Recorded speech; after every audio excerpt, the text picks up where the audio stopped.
Fed rate cuts? More on that in the discussion. How about retail sales? What's Kevin O'Leary saying these days about commercial real estate? Could we be on the cusp of perhaps another banking bailout? Man, I hope not. And then finally, I want to catch you up on a conversation I had with Omar Takrori from the department, someone I met over at the Think Media organization. Really talk about something I think all of us full-time employees should be thinking about. But let's get into it right away with retail sales. Retail sales continues the economic numbers, metrics, whatever, by exceeding expectations. The long rumored demise of the consumer seems to be at least not yet. What happened? Retail sales were expected to grow 0.4% month on month. They actually grew 0.6%. That 0.6% growth is the highest in 10 months and one of the highest readings in the last 2 years. So again, at least through December, the consumer is still spending. We are spending on slightly different things than we were a year ago. It's more about services and the like. But yes, the consumer is still shopping. And when I read numbers like this and I see what's going on in the job market, I am left to ask, what else does the market have to see to take a March rate cut off the table? All right, Sonny, their audience is telling me they hear you, so I guess we have to pick you up again. Yes, this little guy right here has learned to whine a little bit because he wants to be YouTube famous. So, Sonny, you are now YouTube famous. All righty, so again, back to the retail numbers. Again, exceeding expectation. The economy is not falling off a cliff, as many of the doomers have highlighted. The market has to wake up, I think. I think the market is still leaning heavy on a March rate cut. We'll get more on the weekly jobless claims and things of that nature tomorrow, right? Thursday. That's the day you and I should watch. The first sign of cracks will show up for you and I in the weekly unemployment claims. Right? Remember, Citigroup, 20,000, some others. So we just got to watch, right? Are we going to see a jump from 202,000? It's got to be over 300. And really, folks, I think it's got to be over 325 to catch the attention of the Fed. Now, in fairness, it may not be about the number, 325. It may be about the speed. That could do it as well, right? We go from 202 to 248 to 287 in a 3-week period. That might catch the attention. But now let's move on to Fed speak. We talked about Fed speak this week. We set it up. There's like 9 or 10 Fed presidents discussing. And when I say Fed speak, again, I want to listen for 3 things. Are they talking hikes? Are they talking cuts? Are they giving us no rate cuts in 2024? Again, I think the Fed's job is to talk the market down. So we had 2 Fed presidents speak in the last 24 hours. 2 more are speaking right now. Fed President Michael Barr. Fed President Michael Barr said something that I haven't heard from others yet. What did he say? He said, we are likely at peak interest rates. Likely is an important word. They don't mess around. Likely means there could be another rate hike coming. Now again, remember, I do not believe it for 1 second, but part of the Fed's job is to talk the market down from March rate cuts, in my opinion. I believe they want something May, June going forward. So that was Fed President Michael Barr. What did Fed President Chris Waller say yesterday? He said, in no uncertain terms, Fed cuts are coming. All right, we kind of knew that. But they have to be carefully calibrated. All right, smarty pants, what does that mean? I think that means their intention is to cut quarter points. As you remember, since we've been raising rates, we had several 50 basis point raises, and we had 4 consecutive 75 basis point moves for a total of 525. I believe the tinkering adjustments will be down in quarter point increments. They will not be coming in with a machete, but instead using a scalpel. Next, Chris Waller says, we won't be rushed. Code 4, in my opinion, yes, we see the market expecting March. Doesn't matter. We don't run the market should follow us. And then finally, we need to be methodical and careful. I think all of this goes back to the point that they are not cutting in March, and any first rate cuts will be a quarter point. So again, we have more Fed speak today. We'll do my best to summarize them tomorrow, and we will just keep listening to what they are really telling us. Next up, let's talk about Kevin O'Leary. Kevin O'Leary is out talking about commercial real estate collapsing, right? He's been talking about this for at least a year. There is a set of dominoes that he is highlighting that I think is interesting for us to follow. And it does really tie back to conversations we've had with Lance Lambert over at Resi Club. And it goes like this. The facts are that the regional banks' balance sheets hold commercial real estate loans. Fact. It is estimated that up to 40% of the loans on their balance sheet are commercial real estate. That's a big number.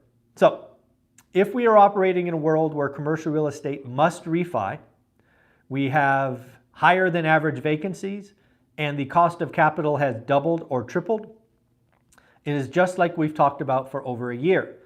The value of the building is less than the debt. This is the problem. You have to do a cash in refi, you have to extend and pretend, or you are going to take assets back. But this is what Kevin O'Leary points out in that chaos that I just described. Banks, i.e. regional banks, are also cutting off lending to new small businesses and medium businesses. So again, the impact of their balance sheet impairment, right, bad loans, is not only impacting kind of the existing balance sheet, but it will impact income. Because why? Banks make money lending money. So the regional banking crisis could be in significant problems. So, bank bailout. Again, this is a series of dominoes that I'm looking at going, it could go that way. I'm not calling for it. I just want to highlight how this kind of rolls together. And all-nighter hider is correct. Where I'm going with this is the BTFP, Bank Term Funding whatever, program, I believe is set to expire in March. I believe it is the Fed's intention to retire that program. But just because that program gets retired doesn't mean it's not replaced with something else. Now remember, the Bank Term Funding Program was about the 10-year. Right, remember the regional bank, Silicon Valley Bank, bought all these treasuries at 1%, interest rates went up, their balance sheet was impaired, bingo, bango, out of business. So what if, just what if, the Fed sees the commercial real estate catastrophe and goes, you know what? We are going to tinker, we're going to pivot, we're going to buy impaired loans if the commercial bank agrees to extend and pretend. Because again, the Fed's not going to buy these assets at face value, taking a 40% loss day one. That's not happening. But I could envision them saying, you know what, if you do a workout with that borrower, we will buy the value at par, meaning 100, and we will wait until sometime in the future we get refied out. I don't know that that's going to happen. I hope it doesn't happen. I'm not a fan of bank bailouts, but wow, I could see that coming. So again, we got to watch it. We've been highlighting the commercial real estate pain, office, multifamily, and again, I want to be clear. A lot of people are talking office, including Kevin. The pain level, the threshold, the sheer amount of pain coming to multifamily, far greater.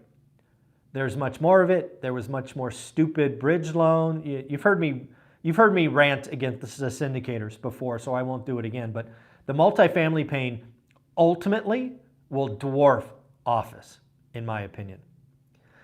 So other things that I wanted to talk about, Goldman Sachs. Goldman Sachs is standing put. They are calling for 3 rate cuts in 2024. They are calling March, May, and June. To this end, folks, I want to ask you and all of these things a question. Do you think, just your opinion, your wild ass guess, whatever you want, will the Fed cut rates in March? A simple yes or no? Leave the comments below. I just want to see what my audience is thinking. Are you thinking the Fed's going to cut, or do you think the Fed's going to hold in March? Simple question, please. Yes or no below, or if you are ultra lazy, just a Y and an N. I just want to know what you guys are thinking. Next up, I want to put a topic. I want to tease something. I want to ask all of you to consider something. This channel, as you know, really built with a community of full-time employees. I had a conversation with Omar Takrori from the department, right, the video department, and he interviewed me yesterday. The podcast will be out in a couple of weeks. But we spent a lot of time talking about why full-time employees, Gen X, baby boomers, should create YouTube channels now. Now, why do I say that? You've heard me for a long time say you have a passion, you have a hobby, you have something you've been doing for 10 to 20 years. I strongly suggest, I strongly encourage, and if you do this, please tell me. I want to come support you. You should create a YouTube channel around that. Why? Well, there are several reasons, and we can look back at historical facts why this is important. Number one, when I retired at a moment's notice, I got depressed. And we have seen folks leave the retirement and they don't live long, right? Once they're done with their job, they live 4 years, it's not fun, and they unfortunately pass away and move on. I have found that having a YouTube channel, building a community, imploring, encouraging folks is such a great way to build a community and feel like you are having impact. It's an hour a day. It's 2 hours a day. For me, for you, maybe it's 2 hours a week. In the end, if you start building now, and you have retirement in the horizon in 5, 10, 15 years, you will have an amazing community. You will be an authority in that space. You will have influence, and trust me, you will have fun. Second, by building it now, you are not distracted by money. You don't have to quit your job, burn the bridge, spend all this money on equipment. I am recording this from my phone with a wired microphone. I have done over 1,000 videos on my phone before I got a camera. So again, you could do this all from your phone, live. It's just there for you. And then the next point, again, there's a whole lot coming out in that podcast, but again, I want you to have fun. I want you to build something that you are passionate about and give back. A lot of YouTube, whether you like it or not, creators skew younger. I believe there is value and history and stories in Gen X and baby boomers creating a channel. Now, I'm not saying you're going to be big like Graham Stephan or even Ryan Pineda or any of those folks. You don't need to be. You build a community of 5,000, 10,000, trust me, you will have fun. And if you build it now and then you have something to move to when you're done, trust me, your life will be better. You will feel purposeful. And that is something wonderful. You don't want to get depressed. And then finally, folks, of course, we have 2 more people to congratulate. I like nothing better than sending out these cards. Let's congratulate Alberto. Alberto, congratulations for getting your golden ticket. Very proud of you. Will be in the mail shortly. And Steven, congratulations on your next card. Again, folks, you can get as many of these as you would like. If you have closed a deal in the last year or so and one rental at a time helped, please let me know about it. How do you do that? Direct message me on Instagram or go to my website, One Rental at a Time, and send me an email right from there. So folks, Have an amazing day. Take care of yourself. Remember, I want to hear from you. Yes, no, Fed rate cut March. I wonder what I don't know. We'll see what it's like. Take care, everybody. Have a great day. Bye.